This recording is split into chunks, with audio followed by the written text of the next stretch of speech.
नमस्कार दोस्तों, निवेश की पाठशाला में आपका स्वागत है। जहाँ पर हम बात करते हैं शेयर मार्केट और स्ट्रेटजीज की। तो चलिए वीडियो को शुरू करते हैं।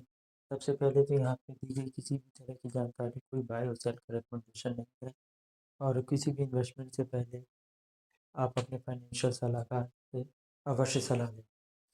तो वीडियो को शुरू करते हैं। तो आज के मार्केट के बारे में बात करते हैं। तो आज निफ्टी सबसे पहले सेंसेक्स की बात करते हैं। तो सेंसेक्स आज 555 पॉइंट गिर कर बंद हुआ लगभग 81,159 पे। निफ्टी 50 लगभग 166 लग पॉइंट लगभग 0.66% गिर कर 24,890 पे बंद हुआ। जहाँ तक रेजिस्टेंस का इसका सपोर्ट का था, इसका सपोर्ट 25,000 पे था, बट ये अपने सपोर्ट से नीचे बंद हुआ है। तो मार्केट में थोड़ा सा तो ड्रैग कर रहा है।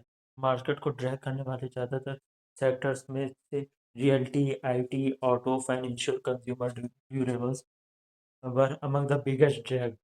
ये सबसे ज़्यादा ड्रैग किया। निफ्टी रियल्टी इंडेक्स करीब 1.65% गिरा है। The only sector with A modest gain was metal, copper और लिंक्ड शेयर्स में ही थोड़ा सा एक नॉर्मल एक मॉडेस्ट गेन था, जो यहाँ 0.22% का पॉजिटिव था। की नेगेटिव ड्राइवर जैसे ड्राइवर्स जो मार्केट के लिए नेगेटिव्स थे, फॉरेन इंस्टीट्यूट एफआईआई का आउटफ्लो अभी भी हो रहा है। एफआईआई विड्रॉ ही कर रहा है, आउटफ्लो ज़्यादा, और overhang from proposal to increase the US H-1B visa fee, which impact sentiment in IT stocks। IT में बहुत नेगेटिव सेंटिमेंट्स बना हुआ है, जो मार्केट को लगातार ट्रैक कर रहा है, और आईटी सेक्टर्स के शेयर्स को भी ट्रैक कर रहा है। वो है H-1B वीज़ा की। H-1B वीज़ा फ़ी जो बहुत ज़्यादा हाइक कर दी, जो 1,000 से $2,000 हुआ करती थी प्रीवियसली, वो अचानक से $1,00,000 के आसपास कर दी गई है। और तीसरा कारण और मार्केट को ट्रैक करने का वीक ग्लोबल क्यूज और कॉशसनेस over US interest rate.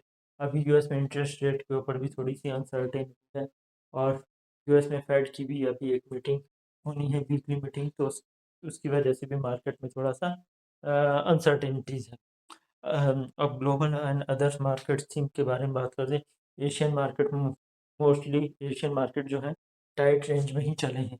Gains in Japan were offset by weakness elsewhere. Wall Street और US market open weaker as investor reassessed rate cut expectations. Concern over inflation, central bank decision, and timing of the future rate cuts are weighing on sentiments globally. Commodities और currency में भी dollar strengthen and rising yield put pressure on equities in emerging market. जैसे Indian market में भी जो रुपए की value है वो बहुत ज़्यादा गिर गई थी। Oil prices have been volatile, influence by supply concerns and other geopolitical tension, जैसे रूस Ukraine war, Israel and Gulf countries में थोड़ा सा टेंशन चल रहा है।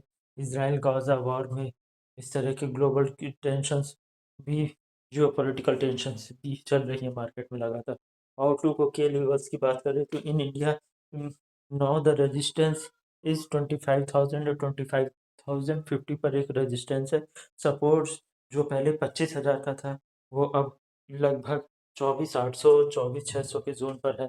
इफ द वीकनेस कंटिन्यूज, अगर ये वीकनेस कंटिन्यू रहती है, globally upcoming US inflation data, data, fat commentary and macro releases will important catalyst in India development around the foreign inflow trade policies, specially India US की trade जो deal है वो अभी भी निगोशिएट ही कर रहे हैं। अभी तक डील फाइनल नहीं हुई है। इसकी वजह से भी मार्केट में थोड़ी सी अनसर्टेनिटी बनी हुई है। तो बने रहिए निवेश की पाठशाला के साथ। इसी तरह की लेटेस्ट अपडेट और मार्केट रैप अप के लिए मिलते हैं सबसे अगली वीडियो में। तब तक के लिए नमस्कार।